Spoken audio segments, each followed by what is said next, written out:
स्वागत है बच्चों आप सभी का अपने YouTube चैनल एडिक्वेट एकेडमी में। मैं गौतम सर और आज का जो हमारा टॉपिक है वो 6 सेमेस्टर वाले बच्चों के लिए डिसिप्लिन कोर्स है राजनीतिक विज्ञान का अंडरस्टैंडिंग ग्लोबलाइजेशन, जिसके अंदर हम टॉपिक पढ़ेंगे। इसके अंदर हम वैश्वीकरण के बारे में जानेंगे और उसके बाद जो हमारे कुछ टॉपिक हैं हमारे वैश्वीकरण के आयाम, और उसके बाद हम संयुक्त राष्ट्र संघ, विश्व व्यापार संगठन, इन सभी के बारे में हम जानेंगे। इसी में से आज हमारा जो टॉपिक है, जो इम्पोर्टेंट टॉपिक है वो है ब्रिक्स का। ब्रिक्स के बारे में जानते हैं। चलिए, हमारा ब्रिक्स है क्या। तो ब्रिक्स से एक क्वेश्चन आता है, ब्रिक्स का उद्देश्य क्या है, ब्रिक्स की मुख्य भूमिका क्या है, उसके बारे में कई बार क्वेश्चन आते रहे हैं हमारे पास एग्ज़ाम में।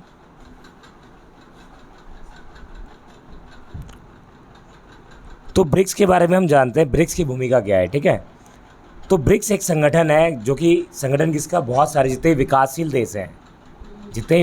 देश हैं उनका क्या है, ये एक संगठन है। इसका गठन कब हुआ, 2009 में हुआ। मुख्य उद्देश्य क्या था, अपनी अर्थव्यवस्था को सुधारना, शिक्षा को बढ़ावा देना, स्वास्थ्य सेवाओं को अच्छा करना, ये इसका मुख्य उद्देश्य था। पहले ये क्या था, ब्रिक था, क्या था, जिसका गठन 2009 में हुआ। फिर बाद में इसके साथ साउथ अफ्रीका जुटा, ब्रिटेन, रशिया, इंडिया और चाइना और साउथ अफ्रीका। तो जब ये बना तो कहा जाता है शीत युद्ध के अंत के बाद, क्योंकि जब दो महाशक्तियों में से एक महाशक्ति का अंत हो गया, उस समय बहुत सारे ऐसे संगठन थे और बहुत सारे ऐसे देश थे जो कि क्या हो रहे थे, विकसित होकर उभर कर आ रहे थे। उसी में से एक संगठन क्या था, हमारा ब्रिक। और ब्रिक के अंदर जो देश थे वो कौन थे, वो थे विकासशील देश, जिनका मुख्य उद्देश्य क्या था, पश्चिमी देशों को और अमेरिका को पछाड़ना। ठीक है, लेकिन इसके साथ साथ जो और भी देश हैं, ऐसे बहुत सारे ऐसे ग्रुप थे, संगठन थे, G20, सार्क, जो कि शीत युद्ध के अंत के बाद उभर कर सामने आए। अब इसके कुछ उद्देश्य हैं, वो जान लेते हैं हम। उद्देश्य में हमारा सबसे पहले हमने बताया आपको बहुपक्षीय प्राकृतिक विश्व व्यवस्था का स्थापित करना, मतलब कि बहुपक्षीय मतलब विश्व के अंदर अपनी एक भूमिका को बढ़ाना ही इसका मुख्य उद्देश्य था। वैश्विक मुद्दों पर निर्णय लेने की प्रक्रिया का लोकतांत्रिक और अंतर्राष्ट्रीय संस्थाओं सुधार, मतलब कि विश्व स्तर पर कोई भी अगर निर्णय लेना है किसी मुद्दे पर तो उसके अंदर अपना सुझाव देना, तो ये देश देंगे। जलवायु परिवर्तन, आतंकवाद, विश्व व्यापार, परमाणु ऊर्जा जैसे मौजूदा वैश्विक मुद्दों का उचित समाधान, मतलब इन सभी चीज़ों पर वो क्या करेंगे, ये देश मिलकर क्या करेंगे, उचित समाधान ढूंढेंगे। अब आते हैं विश्व व्यवस्था में ब्रिक्स, मतलब विश्व के अकॉर्डिंग ब्रिक्स की क्या भूमिका है। ठीक है, अब विश्व के अकॉर्डिंग जो व्यवस्था है उसके अंदर क्या इसका योगदान है ब्रिक्स का। तो सबसे पहले हम बात करते हैं किसके बारे में, भू राजनीति के बारे में। किसके बारे में, भू राजनीति। भू राजनीति मतलब क्या होता है, बोलते हैं इसके अंदर भारत खुद का इसके बीच में पता पाता है। बोलते हैं भारत के लिए अपने सामरिक हितों की संतुलन करने के लिए अमेरिका और रूस, चीनी धुरों के बीच एक मध्य रास्ता खोजना मुश्किल बना रहा है। तो मतलब इसके ऊपर ना एक क्या होती है, राजनीति भी हो रही है। मतलब इसके अंदर ब्रिक्स के अंदर मेन क्या है, भारत ये चाहता है, भारत को रूस, चीन अध्यक्ष, मतलब वो चाहता है इसके अंदर इसलिए आया है ताकि वो और देशों के साथ तालमेल बना सके। उसके अलावा वैश्विक आर्थिक व्यवस्था, ब्रिक्स देशों ने क्या किया है, अंतर्राष्ट्रीय वित्तीय और मौद्रिक प्रणाली में सुधार का एक उद्देश्य साझा किया है। मतलब उन्होंने क्या बोला, हम क्या करेंगे, हम विश्व स्तर पर किस में, वित्तीय और मौद्रिक प्रणाली के अंदर सुधार लेकर आएंगे। ये किसके अंदर आ गया, हमारा आर्थिक के अंदर। ब्रिक्स समुदाय के कुछ ऐसे मेंबर हैं जो कि G20 के अंदर भी सदस्य भी, ब्रिक्स के जितने भी मेंबर हैं सारे G20 के मेंबर हैं। उसके बाद विकासशील राष्ट्रों की आवाज़, ब्रिक्स क्या है, एक तरीके से जितने भी जो कमज़ोर देश हैं उनकी आवाज़ को बुलंद करने का एक संगठन माना जाता है। ठीक है, तो बोला गया है विकासशील देशों की नीतियों के हमले में अपंग। तो मतलब कई बार क्या होता है, विकासशील देशों को मौका नहीं दिया जाता, तो इसीलिए ये सारी चीज़ें हैं। ये क्या करते हैं, आतंकवाद के ऊपर बात कर रहे हैं कि आतंकवाद को ख़त्म करेंगे, आतंकवाद को बढ़ावा कम देंगे। तुमने देखा होगा नेहरू जी का एक सपना भी था, निशस्त्रीकरण। मैंने कल भी बताया था, निशस्त्रीकरण मतलब क्या होता है, शस्त्रों का यूज़ नहीं करना। इसके बाद संरचना और संस्थागत तंत्र, बोलते हैं इसकी संरचना कैसे हुई और संस्थागत तंत्र कौन कौन से। ब्रिक्स की सबसे ठोस उपलब्धि क्या है, संस्थागत तंत्र की स्थापना, मतलब जो इन्होंने एक संस्था बनाई है, मतलब ग्रुप को तैयार किया है, ये सबसे बड़ी क्या है इसकी उपलब्धि है। बोलते ब्रिक्स नेताओं शिखर सम्मेलन 2015 में एनडीबी और सीआरए के साथ शुरू हुआ। एनडीबी और सीआरए के साथ शुरू हुआ इसका सम्मेलन। वित्त मंत्रियों के कई और बातचीत की बैठकों के बाद नेताओं ने ब्रिक्स न्यू डेवलपमेंट बैंक की स्थापना के लिए समझौता, मतलब इन्होंने क्या किया, एक नए डेवलपमेंट के लिए इन्होंने बैंक की स्थापना कर दी। बोलते हैं इसके दौरान जब एक सम्मेलन हुआ, छठे सम्मेलन में 100 बिलियन अमेरिकी डॉलर रिजर्व व्यवस्था पर हस्ताक्षर, मतलब 100 बिलियन क्या करेंगे वो इसके अंदर क्या करेंगे, खर्च करेंगे ताकि एक दूसरे की देश की मदद करने के लिए। इसके बाद कहा जाता है ब्रिक्स ने भारत के अंदर 350 मिलियन अमेरिकी डॉलर और चौंकिंग लघु शहर पर समस्त विकास परियोजना, मतलब जो ये पैसे इसके अंदर इन्वेस्ट किए गए तो वो ब्रिक्स के अलग अलग देशों में उसके विकास के लिए क्या किया गया, लगाया गया। क्योंकि तुम्हें पता है जितने भी जो विकासशील देश हैं उनको ज़रूरत किस चीज़ की थी, विकास करने की। तो विकास के लिए क्या चाहिए होगा, अर्थव्यवस्था, पैसा चाहिए, आर्थिक मदद होनी चाहिए, तो वो चीज़ मिली इन्हें।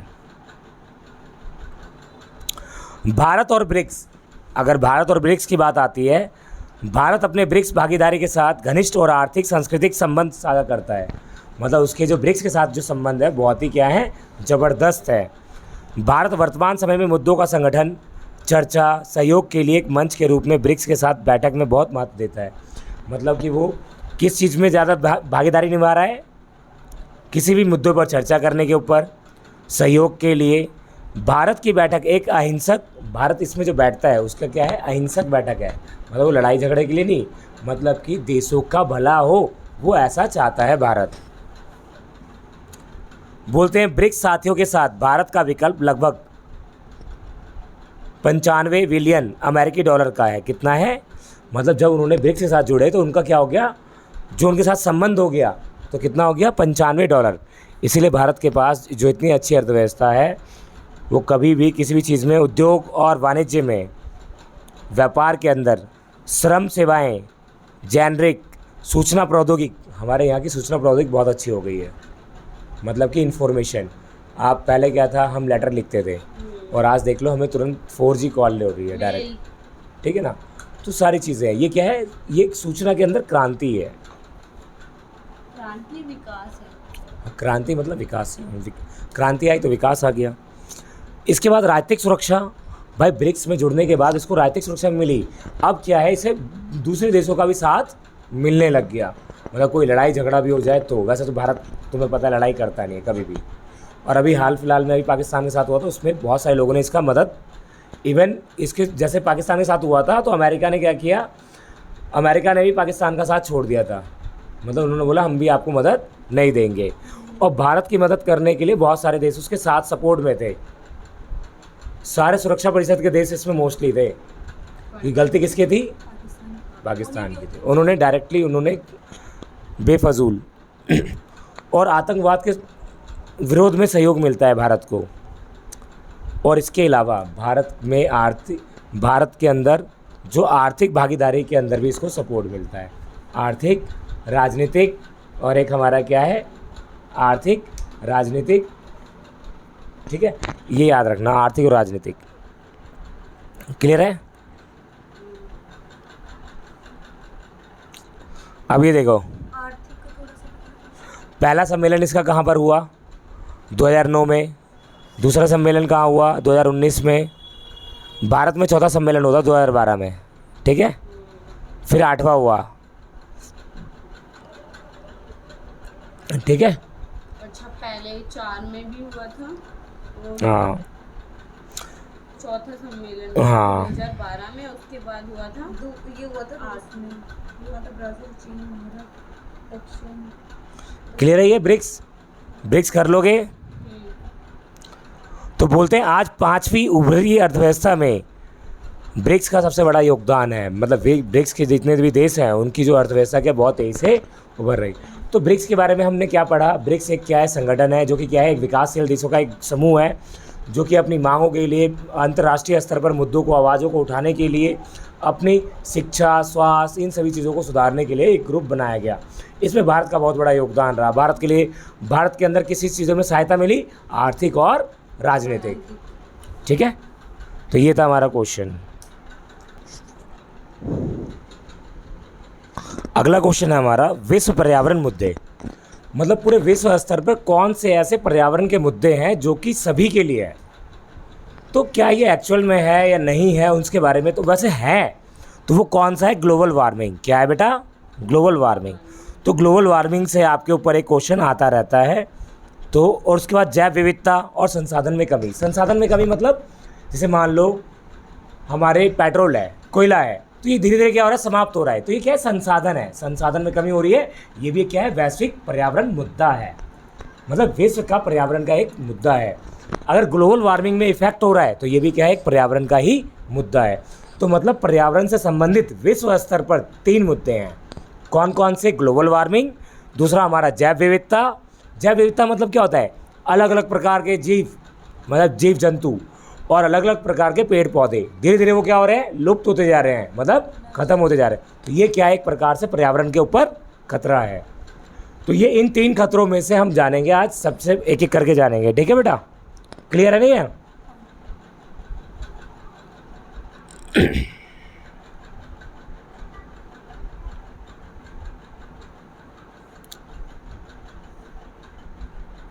वैश्विक पर्यावरणवाद क्या है हमारा? वैश्विक पर्यावरणवाद।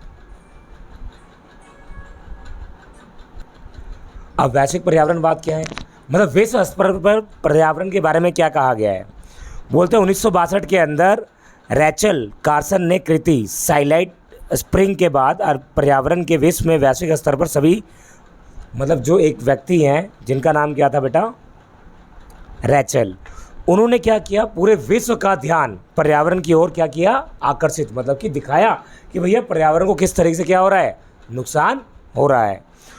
और उन्होंने बताया, कार्सन ने कीटनाशक दवाओं के प्रयोग द्वारा मानव गतिविधियों में पर्यावरण पर होने वाला खतरनाक प्रभावों की समीक्षा की। उन्होंने बोला किस तरीके से मानव क्या कर रहा है, जब वो क्या करता है? कीटनाशक दवाइयों का प्रयोग करता है, उससे हमारे पर्यावरण को बहुत ज़्यादा नुकसान हो रहा है। अब तुमने देखा ना, कीटनाशक की दवाइयों का हम प्रयोग कहाँ करते हैं? खेतों में, और उससे बहुत ज़्यादा नुकसान होता है। तो ये रैचल जो है वो बता रहे हैं कि किस तरीके से कीटनाशक दवाइयों से पर्यावरण को एक तरीके से खतरा हो रहा है। उन्होंने ये भी बताया, विचारों में मीडिया, जनता और नीति निर्माणों के समान रूप आकर्षित किया। संयुक्त राष्ट्र संघ जैसे अंतर्राष्ट्रीय संस्था ने भी इनके विचार में रुचि ली, मतलब इनके ऊपर भाई अपना संज्ञान दिया। उन्होंने बोला भाई ये एक बहुत बड़ा मुद्दा है। और एक और मैं अलग से बताऊँ, अब एक और क्या है? ग्लेशियर पिघल रहे हैं, बड़े बड़े क्या हो रहे हैं? बर्फ़ क्या हो रहा है? हिमालय में क्या हो रहा है? पिघल रहे हैं। उसके कारण से क्या है? पिघल रहे हैं तो क्या होगा? पानी ज़्यादा आएगा, जो सी लेवल वाटर है वो क्या हो जाएगा? ऊपर हो जाएगा। और ऊपर हो जाने की वजह से क्या, जो समुद्र के किनारे जो देश हैं वो क्या हो जाएंगे? डूब जाएंगे। ठीक है, तो ये भी एक बहुत बड़ा मुद्दा है। ये इसमें नहीं है, लेकिन मैं आपको एक बता रहा हूँ एडिशनल अगर डालना है तो भैया जो ये रैचल की जो पर्यावरण से संबंधित जो विचार थे, जो उन्होंने बताया कीटनाशक और पर्यावरण को किस तरीके से दूषित हो रहा है, उसके ऊपर संयुक्त राष्ट्र संघ ने भी विचार किया। तुम्हें पता है संयुक्त राष्ट्र संघ क्या है? पूरे विश्व स्तर की सुरक्षा करेगा। जब उसे पता है पर्यावरण से संबंधित समस्या है, तो उसमें कौन सी एजेंसी आई? UNDP। कौन सी आई? UNEP। कौन सी आई? UNEP, United Nation Environment Programme, पर्यावरण से संबंधित संयुक्त राष्ट्र पर्यावरण कार्यक्रम। अब भाई इसके बाद बोलते हैं, आने वाला समय प्रदूषण के विरुद्ध लड़ाई और प्राकृतिक संसाधन की सुरक्षा में पर्यावरण आंदोलन में काफ़ी वृद्धि हुई। UNEP, हाँ, यूनाइटेड नेशन इन्वायरमेंट प्रोग्राम। बोलते हैं अंतर्राष्ट्रीय पर्यावरण आंदोलनों को बल मिला। 1970 के दशक में भारत के अंदर भी पर्यावरण सुरक्षा अधिनियम बनाया गया था 1952 में। और विश्व स्तर पर बहुत सारे पर्यावरण से संबंधित अनेक घटनाएं हमें बढ़ती चली गई। और बोलते हैं अंतर्राष्ट्रीय स्तर पर आंदोलन बल, मतलब अंतर्राष्ट्रीय स्तर पर, मतलब इंटरनेशनल लेवल पर क्या बन गया? एक ग्रुप बन गया। अगर पर्यावरण से संबंधित कोई समस्या हो रही है तो वो संस्था क्या करेगी? काम करेगी। तो बोलते हैं अब क्या क्या हुआ? बोलते हैं इस समय हाइड्रोजन बम परीक्षण, 3 मालद्वीप, परमाणु दुर्घटना, ओजोन परत में ह्रासीकरण। तो क्या बोलते हैं, परमाणु दुर्घटना, कई जगह पे परमाणु दुर्घटना हो रही है, जैसे तुमने गैस त्रासदी पढ़ा है ना, वो भी है। दूसरा क्या है, ओजोन परत में ह्रासीकरण। ओजोन परत में ह्रासीकरण मतलब कि उसके अंदर छेद हो जाना। अम्ल वर्षा, वैश्विक ताप वृद्धि, मतलब विश्व के अंदर क्या हो गई है, ऊपर क्या हो गया, ताप वृद्धि बढ़ गई। कैसे, बड़ी बड़ी फैक्ट्रियाँ क्या करती हैं, धुआं छोड़ती है, बाइक छोड़ती है, बड़ी बड़ी चिमनियाँ क्या करती है, धुआं छोड़ती है, जिसके कारण क्या हो गया, ताप वृद्धि बढ़ गई है। तो ये क्या है, एक विश्व स्तर पर एक खतरा है और पर्यावरण संबंधित मुद्दा है बहुत बड़ा। अब संयुक्त राष्ट्र संघ ने क्या किया, 1968 में संयुक्त राष्ट्र संघ के आर्थिक और सामाजिक परिषद ने मानव पर्यावरण समस्याओं एवं पर संयुक्त राष्ट्र सम्मेलन का आयोजन किया। आर्थिक और सामाजिक परिषद पर्यावरण पर आधारित सम्मेलन में पहली दुनिया का द्वारा आयोजित किया गया। 1972 में स्टॉकहोम में पर्यावरण पर सुरक्षा राष्ट्र, मतलब कि 1972 के अंदर सुरक्षा के बारे में पर्यावरण से सुरक्षित एक ग्रुप बनाया गया, ताकि वो क्या करेंगे, पर्यावरण संबंधित समस्याओं को सुधारेंगे, सॉर्ट आउट करेंगे। ठीक है, आगे आओ, अब हम बात करते हैं इसी में पर्यावरण केंद्रित और मानव केंद्रित दृष्टिकोण। जलवायु परिवर्तन के वाद विवाद और प्रमुख मुद्दे। जलवायु परिवर्तन क्या होता है, बस जलवायु एकदम से गर्म है, ठंडी हो जाना, मानसून ना पड़ना, भाई अब बारिश अभी पड़नी तो 6 महीने बाद पड़ रही है, ये जलवायु परिवर्तन है। बोलते हैं पर्यावरण वाद विवाद में मूल भाव प्रक्रिया संबंधित कुछ मुद्दे भी समीक्षा में लिए गए हैं। बोलते हैं जलवायु परिवर्तन काफ़ी ज़्यादा चिंता का विषय बना हुआ है, क्योंकि जलवायु परिवर्तन जीवन के प्रत्येक पहलुओं को प्रभावित करता है। वो हमारे जीवन को क्या करता है, इफेक्ट करता है, और जिसकी वजह से जलवायु परिवर्तन एक गंभीर खतरा है। अब तुम्हें पता है कि भाई बहुत सारे किसान को इस जुलाई के अंदर धान रोपना था, ठीक है, पता चला बारिश ही नहीं आई, धान रोपेंगे नहीं, तो ये क्या हो गया, एक खतरा है, हमारे मानव के जीवन पे एक खतरा बन जाएगा। वैश्विक साझी संपदा। साझी संपदा मतलब क्या होता है, पहले चलिए हम ये जानते हैं। साझी संपदा मतलब होता है वो चीज़ जो कि सभी के लिए है। अब जैसे मान लो आसमान है, वायुमंडल है, वो मेरे लिए है, हमारे भारत के लिए है, वहाँ पे खाली हमारा फाइटर जेट जाता है कि सबका जाता है? समुद्र में पनडुब्बी किसकी चलती है? सबकी चलती है। तो ये क्या है, वैश्विक साझी संपदा है। क्या है, साझी संपदा। साझी संपदा का मतलब क्या है, जहाँ पर किसी एक व्यक्ति या एक देश का अधिकार ना होकर सभी का हो। जैसे पार्क में तुम सार्वजनिक जगह, सार्वजनिक बोल दो, सीधी बात, ठीक है।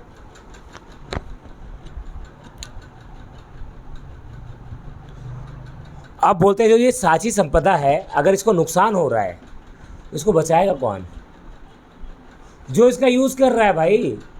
यूज़ कौन कर रहा है? जो अर्थ पे रह रहे हैं, ठीक है। तो सभी को क्या करना होगा, अपने नियम कानून बनाने होंगे।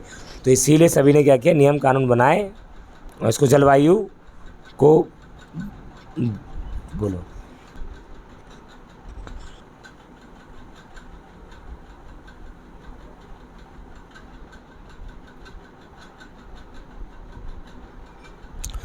अब सुनिए, हमारा है इसी के अंदर प्रमुख अंतर्राष्ट्रीय पर्यावरण समझौते। अब पर्यावरण को बचाने के लिए कौन कौन से समझौते, मतलब कि एग्रीमेंट साइन किए गए। तो बोलते हैं 1989 में जिनेवा में हुआ एक जलवायु सम्मेलन हुआ, मतलब जलवायु को लेकर एक सम्मेलन हुआ।